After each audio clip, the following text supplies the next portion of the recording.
हाँ, ये लिखा है, ऐसे पंच कल्याणकों को प्राप्त तीर्थंकरों की पूजा करोगे तो आपको भी अभ्युदय की प्राप्ति होगी।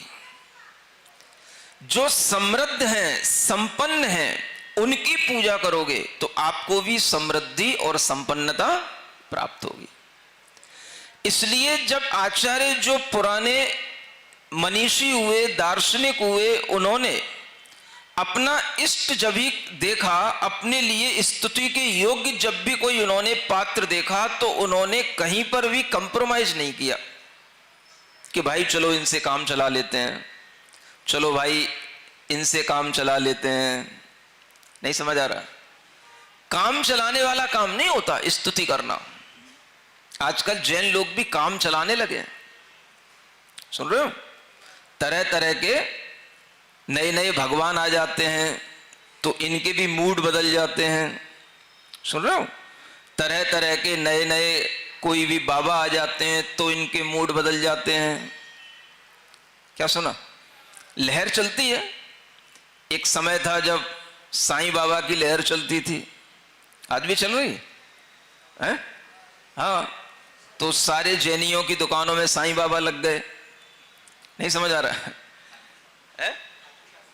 हाँ, आज एक नई लहर चल रही है खाटू श्याम की, है ना? तो सारे जैन अब वहां दौड़ रहे हैं।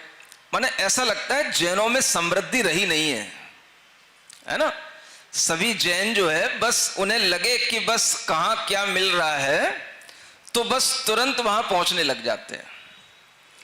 मतलब जैन को अपने जैनत्व का ज्ञान हो, तीर्थंकरों की महिमा का ज्ञान हो, उनके अभ्युदय का ज्ञान हो, उनके वैभव का ज्ञान हो, तो उसे समझ में आए कि हम जिस वैभव को चाह रहे हैं वो वैभव कितना तुच्छ है। उन तीर्थंकरों के लिए जिस वैभव का एक अंश भी हम नहीं चाह पा रहे हैं, उन तीर्थंकरों ने उस वैभव को हमारे लिए छोड़ दिया और हम भिखारी की तरह कभी इधर कभी उधर अपने धर्म को, अपने कुल को, अपनी मूल मर्यादाओं को छोड़ करके अगर हम भ्रमण करते हैं, इधर उधर भटकते हैं, तो यही हमारा सबसे बड़ा अज्ञान और यही हमारा सबसे बड़ा अधर्म कहलाता है। जिस धर्म में हम जीवित हुए, जिस धर्म में तीर्थंकरों की पूजा का महत्व आपको नहीं मालूम, तो उस धर्म में जीवित होने के उपरांत भी आपके लिए अगर तीर्थंकरों की पूजा करने का भाव नहीं बनता, तो इसका मतलब है कि आपको तीर्थंकरों के कुल में गलती से जन्म मिल गया। क्या कह रहा हूं? हाँ, गलती किसकी? आपकी नहीं है। वो कहीं ना कहीं कोई पुण्य थोड़ा सा आड़े आ गया तो आपको ऐसे कुल में जन्म मिल गया, लेकिन आप इसके लायक थे नहीं थे, इसीलिए बड़े होकर के आप दूसरी जगह डाइवर्ट हो गए। आपने तीर्थंकरों के अभ्युदय को समझा ही नहीं, तीर्थंकरों की महिमा को समझा ही नहीं। जबकि आचार्य कहते हैं हम अगर ऐसे समृद्ध पुरुष की आराधना करेंगे तो हमारे अंदर समृद्धि आएगी।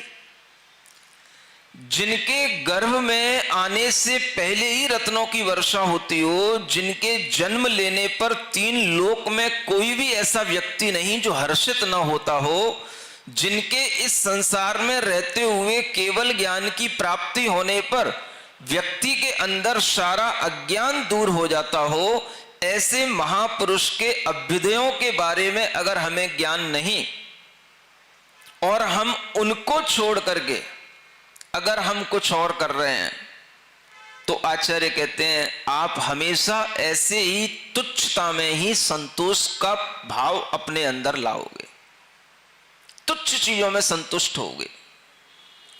जबकि हमें संतुष्ट होना चाहिए उत्कृष्ट चीजों में। तो जो बुद्धिमान व्यक्ति होता है वो उत्कृष्टता की खोज करता है। यूं नहीं कि दुनिया में कौन लोग किसके गाने गा रहे हैं, दुनिया में कौन लोग कहां पे ढमढम करते हुए पहुंचे जा रहे हैं, कहां पे जो है ट्रैक्टरों के ट्रैक्टरों, गाड़ियों की गाड़ियां चली जा रही, चलो हम भी बैठ जाएं, हम भी चले जाएं। ये बुद्धिमानों के काम नहीं होते। बुद्धिमान व्यक्ति हमेशा अपनी स्तुति करने के लिए अपने भगवान की भी खोज करता है, और एक बार जब उसे भगवान का निर्णय हो जाता है तो वह कभी भी विचलित नहीं होता है। उसे पता हो जाता है कि अभ्युदय की क्रियाएं पंच कल्याणकों की क्रियाओं से बढ़कर के पूज्यता और किसी भी भगवान में नहीं हो सकती। और अगर हम संसार का भी सुख चाहते हैं तो हम कम से कम ऐसे अभ्युदय को प्राप्त तीर्थंकर की पूजा करेंगे तो भी हमें संसार का सुख उत्कृष्ट रूप से मिलेगा। और अगर हम उन तीर्थंकरों के उस निःश्रेयस के सुख की पूजा करेंगे, मोक्ष कल्याणक की पूजा करेंगे, तो हमें मोक्ष सुख की भी प्राप्ति होगी। दोनों चीजें आपके पास में है। और आचार्य समंतभद्र महाराज दोनों चीजों को ध्यान में रख करके भगवान की स्तुति कर रहे हैं। शिवासु पूज्य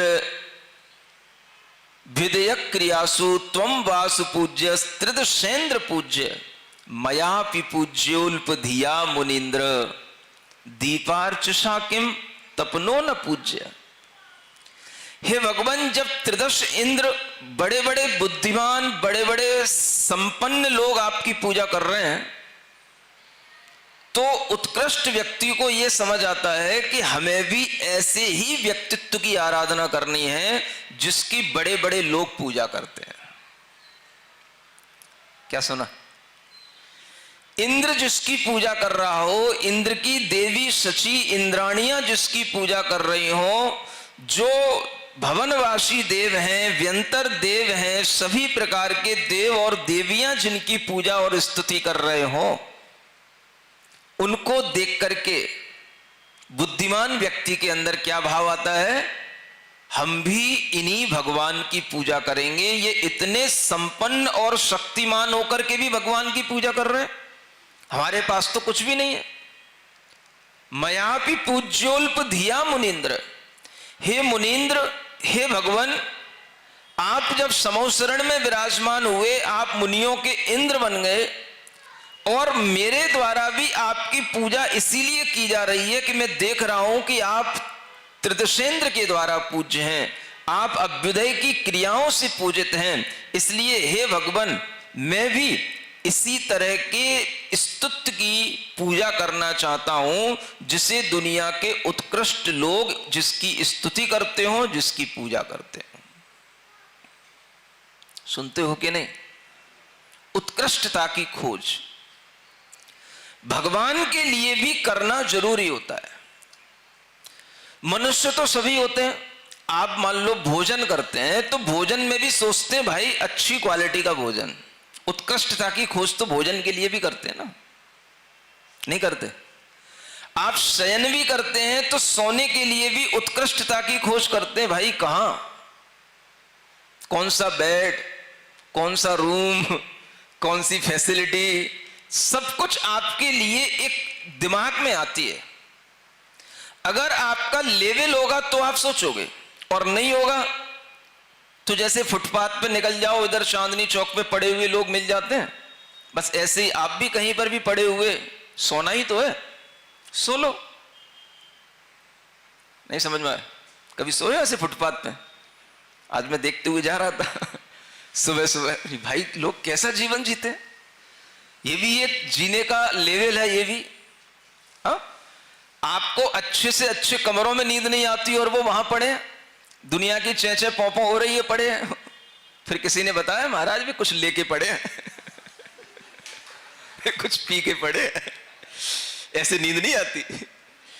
तो ये भी उनका एक लेवल है। अब आप सोचो कि अगर हम हर चीज का लेवल देखते हैं, खाने के लिए उनको क्या खाने को मिलता, कोई जो कुछ दे जाए, है ना, उनकी अपनी कोई चॉइस नहीं, उनका अपना कोई स्टैंडर्ड नहीं, उनकी अपनी कोई भी इष्ट वस्तु उन्हें मिलती नहीं।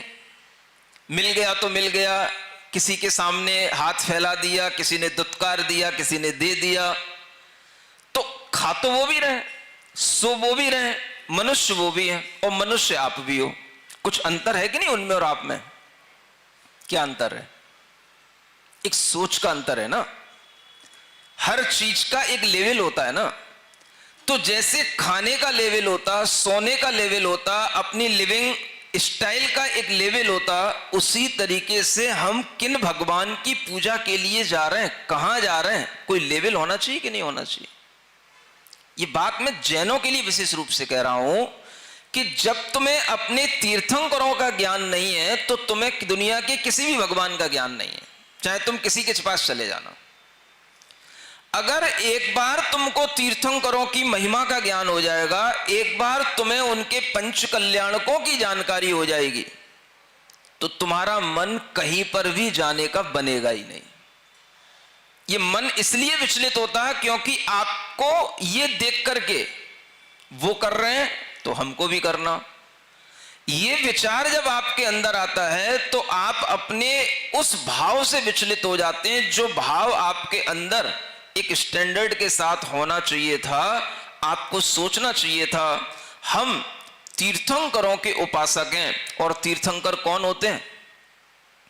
चंपा नगरी के वसु पूज्य राजा के पुत्र का नाम वासु पूज्य था, सुनते हो? और वह राजा के पुत्र जब जन्म लेते हैं, गर्भ आदि की क्रियाएं उनकी होती हैं, तो बड़े बड़े देव स्वर्गों से उनकी पूजा करते हैं। माने उनके लिए सारी सामग्रियां, सारी फैसिलिटीज उनको कहां से मिलती हैं? स्वर्गों से मिलती हैं।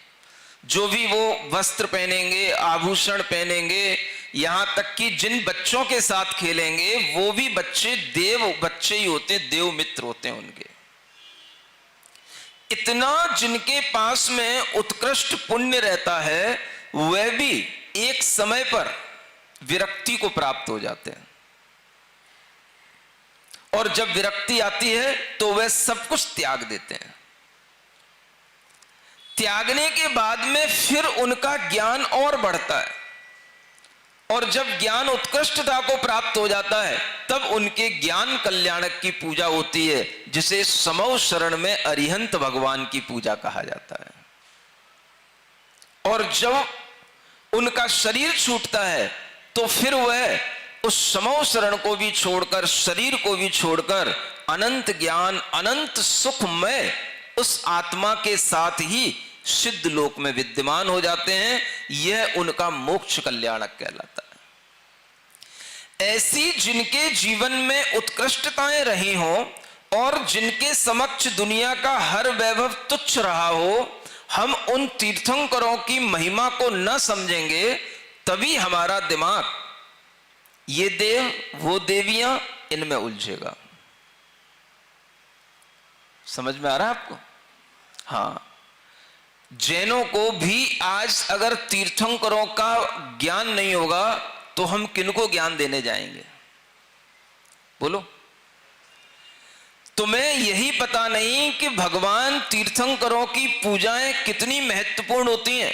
आचार्य कहते हैं अगर उन तीर्थंकरों की हम स्तुति कर रहे हैं, उनके बारे में सुन रहे हैं, तो ये भी हमारे लिए असीम पुण्य को देने वाली चीज होती है। हम आपको यहां 1 घंटा वासुपूज्य भगवान के बारे में बोल रहे हैं, सुना रहे हैं, सुन रहे हो?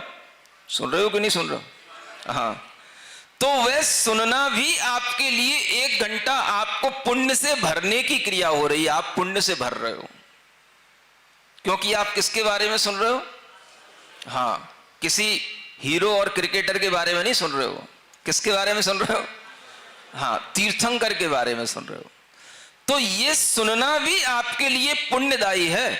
और अगर आपके लिए इस सुनने से पुण्य मिलेगा, तभी आपकी बुद्धि सही ठिकाने पर रहेगी, और तभी आपकी बुद्धि में यह निर्मलता आएगी कि दुनिया में अनेक देवी देवता होते हैं लेकिन तीर्थंकर कोई नहीं होते हैं।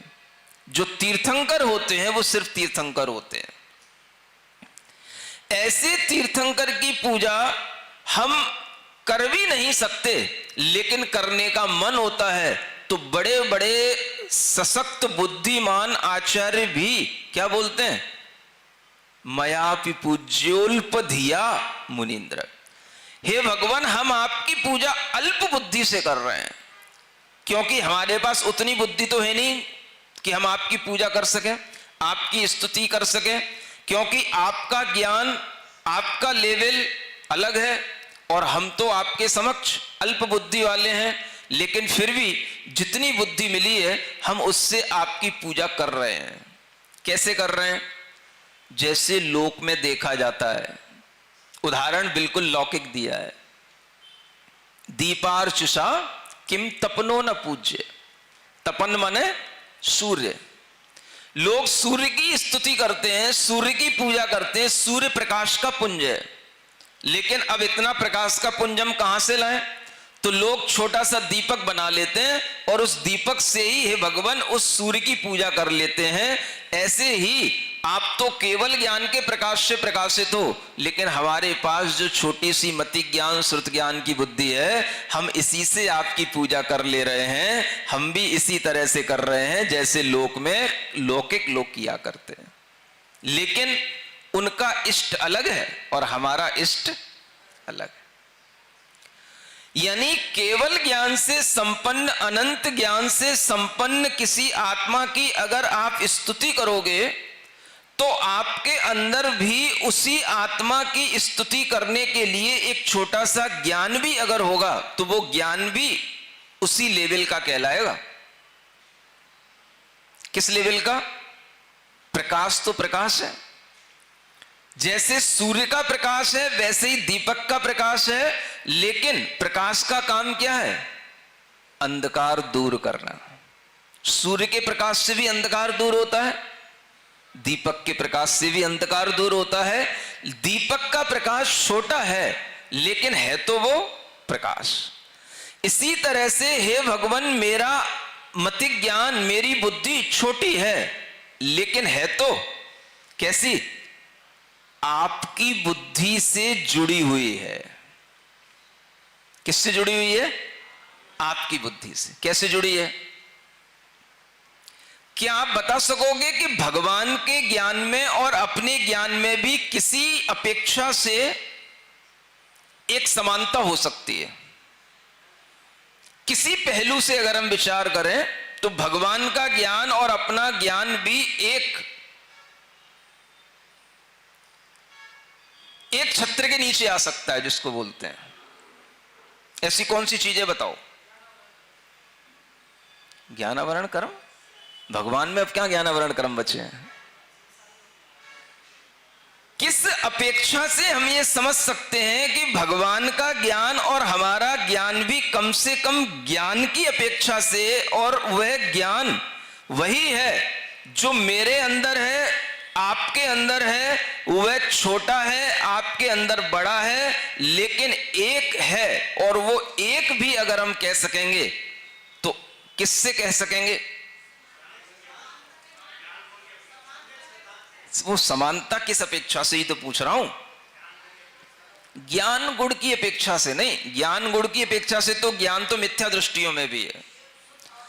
भगवान की स्तुति करने वाला स्तोता जो भगवान को ही समझ रहा है और उनको मान रहा है, वह अपने आप में भगवान का भक्त होने से सम्यक दृष्टि है। और जो सम्यक दृष्टि है वो नियम से सम्यक ज्ञानी है। और जो सम्यक ज्ञानी है तो सम्यक ज्ञान पांचों ही प्रकार के ज्ञान कहे गए हैं। सुनते हो? तत्वासूत्र नहीं पढ़ा कभी? इतना बड़ा बड़ा टीवी में आप लोगों को सुनाया गया, याद सबने कर लिया, भाव फिर भी पकड़ में नहीं आया है? लगता है एक बार फिर से आपको इस चातुर्मास में 10 लक्षण में फिर से समझाना पड़ेगा कुछ ना कुछ है? सम्यक ज्ञान क्या कहलाता है? मति श्रुतावधि मनः परयः केवलानि ज्ञानम। ये ज्ञानम कौन सा ज्ञानम है?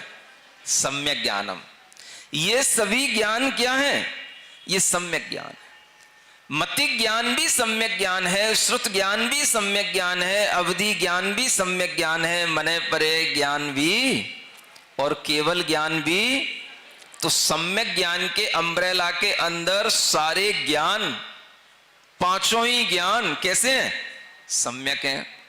हे भगवान, आपका ज्ञान केवल ज्ञान होगा, मेरा ज्ञान मति ज्ञान है, लेकिन सम्यक ज्ञान की अपेक्षा से मेरा ज्ञान और आपका ज्ञान, प्रकाश एक ही है।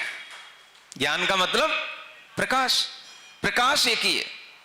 सूरज से जिस तरह से ये वस्तु प्रकाशित होती है, ऐसे ही दीपक से भी ये वस्तु प्रकाशित हो रही है।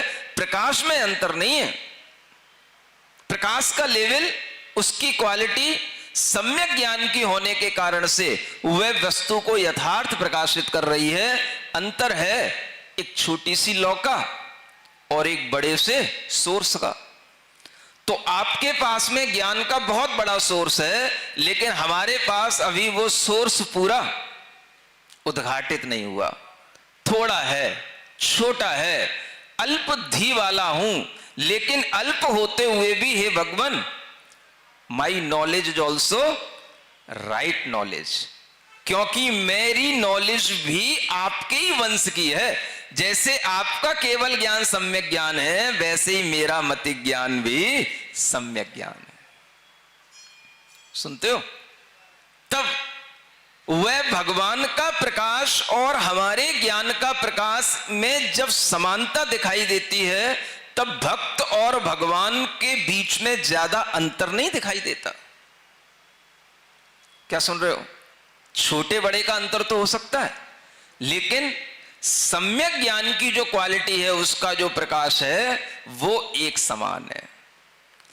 इसलिए हे भगवान, दुनिया में लोग जिस उदाहरण को लेकर के पूजा कर रहे हैं, वह उदाहरण हमारे सामने भी है, लेकिन हमारे अंदर जिस पूजा का भाव है, वह पूजा तो हम अपने ज्ञान के माध्यम से देख रहे हैं और ज्ञान से ज्ञान की पूजा कर रहे हैं।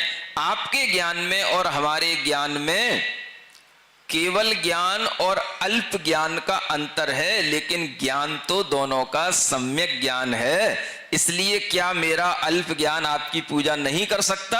अर्थात अवश्य कर सकता है। आ रहा है समझ में?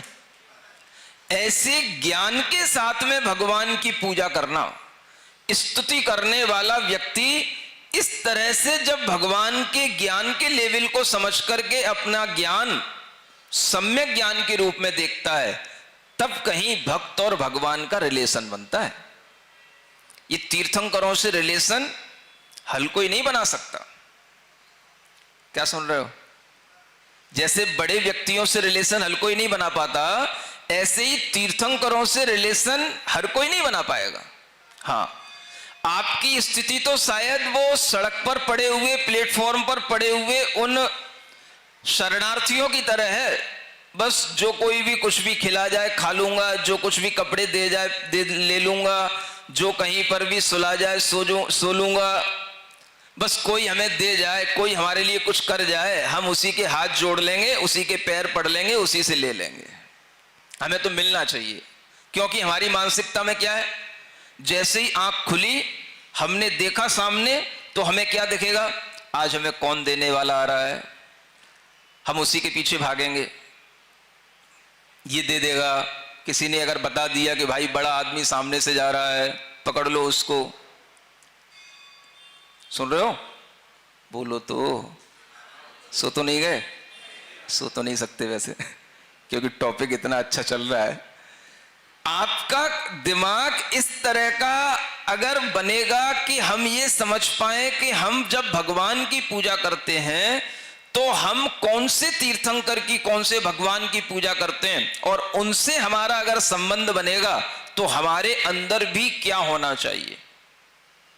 मिथ्या दृष्टि जीव, मिथ्या ज्ञानी जीव भगवान को समझ ही नहीं सकता, तो भगवान की स्तुति करेगा कैसे?